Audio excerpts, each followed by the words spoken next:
And the guitars, like, I know what they are. I don't know how they work. I pick one out of them. Yeah, I'm like, that's a guitar. They're doing stuff. I'm impressed by it, even when it's probably bad.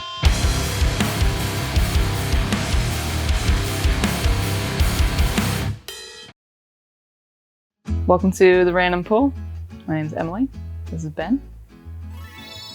If you look close enough, you might see a hidden secret hidden somewhere on Ben's body. Ooh. But don't look too close. Anyway, last time we listened to Wishbone Ash. Yes. Which was a bit of a mess. Didn't dig as much. Didn't dig as much, but we got to do more Understandable. digging into prog I totally rock. understand that one. Yeah, and this week I have a random pull for you.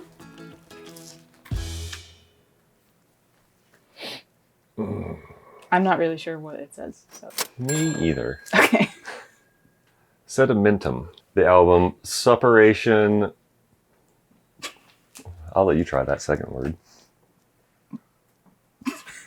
Morphogénésiaque. That works. All right. I think in the last episode I talked about kind of doing blind buys. This was 100% a blind buy. Unreadable logo. Pretty sweet painted artwork. Immediately says to me, sweet ass death metal. I like sweet ass death metal. This happened to work out, and it is some sweet ass death metal. Sick. I got this for $20 at my local record store. Again, about a month ago when I got Jack Sloth. Yeah. This was in the same pickup. What are the odds that I would pull two things that you bought on the same day? That is interesting. So this is kind of why Unreadable logo, sweet painted cover means something to me. Is the early death metal bands, that was kind of a fixture. How extreme could you make your logo look?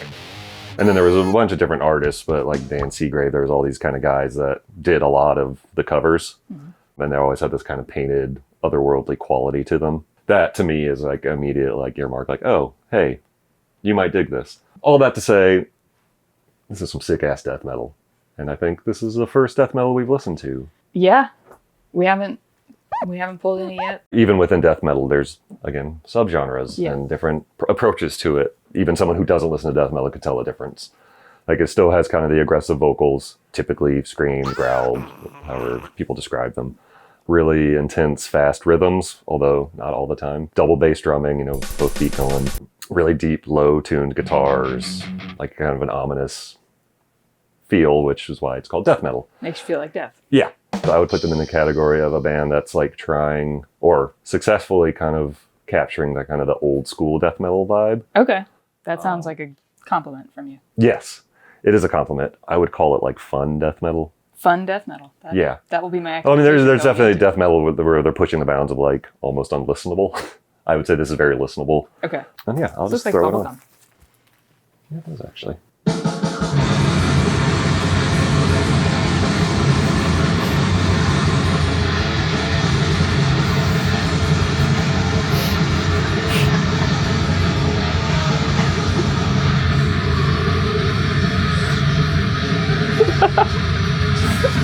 So, obviously I was lying. They're like pretty extreme. I kind of dig it though, I like it.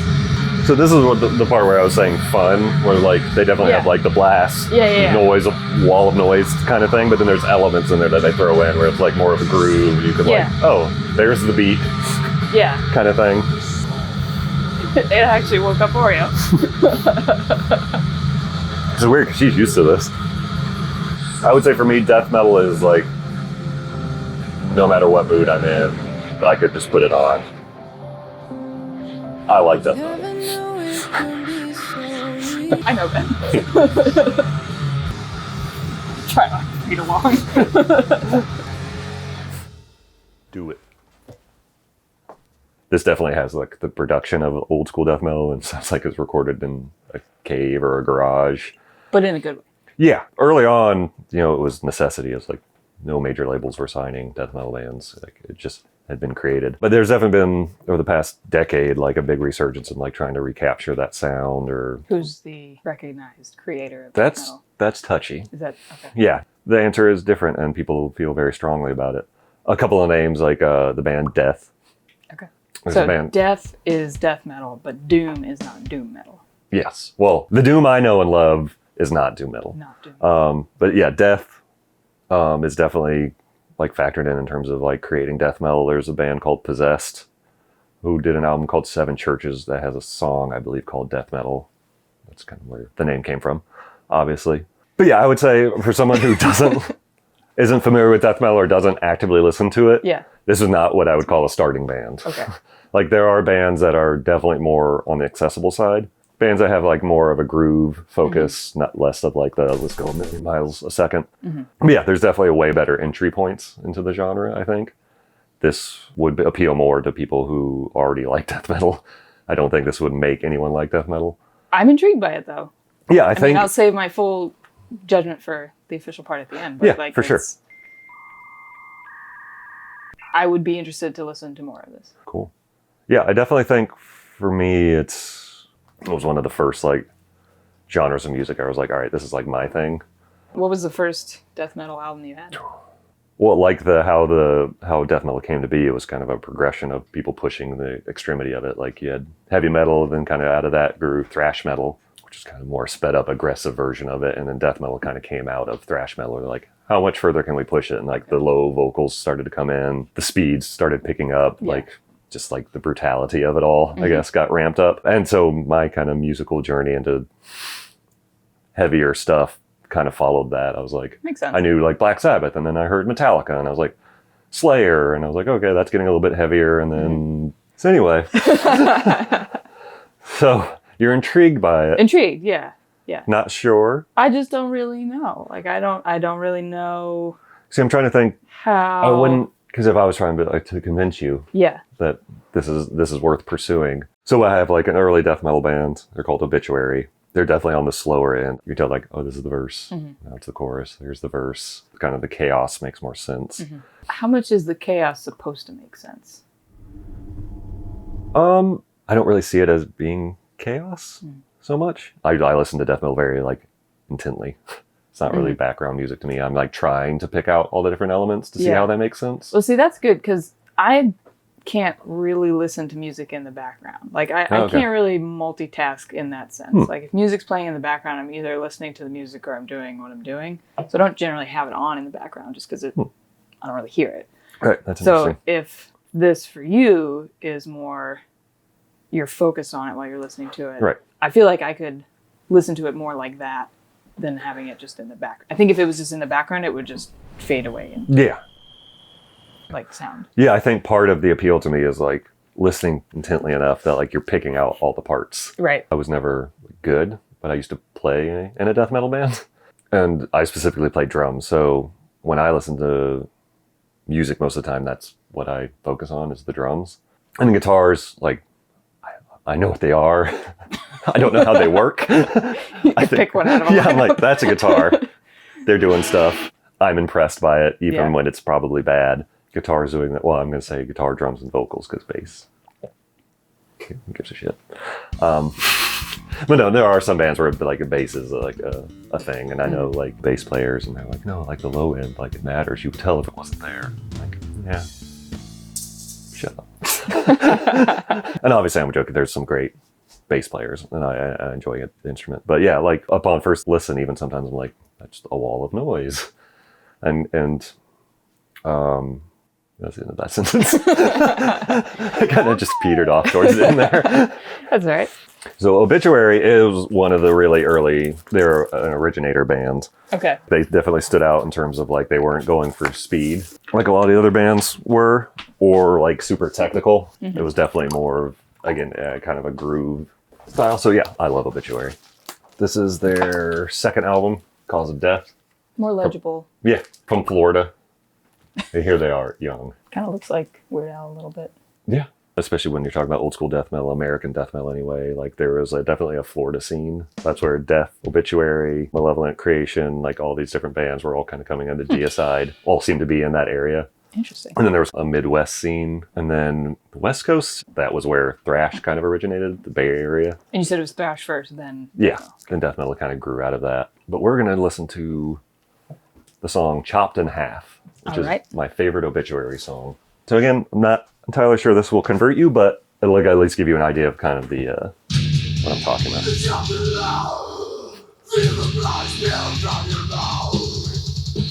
I like the drums.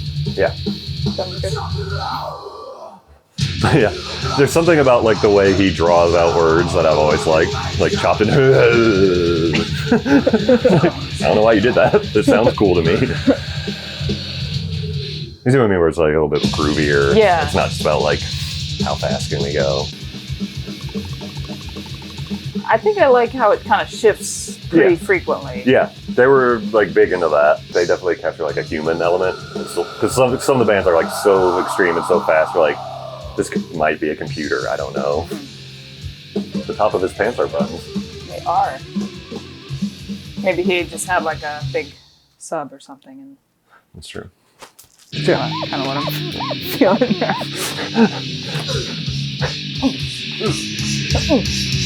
I would listen to more of that. Okay. All right. I'm very excited that you're intrigued by this. I'm intrigued. And want to learn I'm more. intrigued. Kirsty's not. No, I think shifting it from like background music to focusing on it, there's a lot to focus on. Yeah. You know, there's a lot going on. So. Yeah. But they are kind of, I feel like, a pretty good balance of like accessible in a way where it's like, all right, you can tell he's actually saying words where you can actually understand there's like a human making these noises, not like a pig. Which we'll get into, well, not in this collection, but modern death metal, there's a thing known as the pig squeal. It's fucking atrocious. Is it and a no real one pig? should do it ever. No. It's a person. Oh. There's lots of videos on YouTube where you can watch the technique, I believe you. and no one should do it. Anyway, there's bands that like are definitely more like accessible than this, but I feel like they kind of are in between where like it's not so extreme that it's impenetrable, but it's not so like poppy or light that's not death metal anymore. Right. They're definitely a good starting point because I am so passionate about death metal.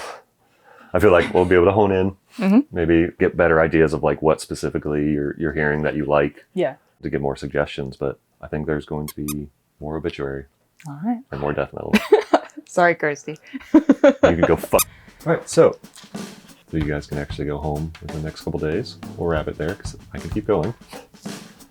But I am excited. Did you guys order something from Amazon?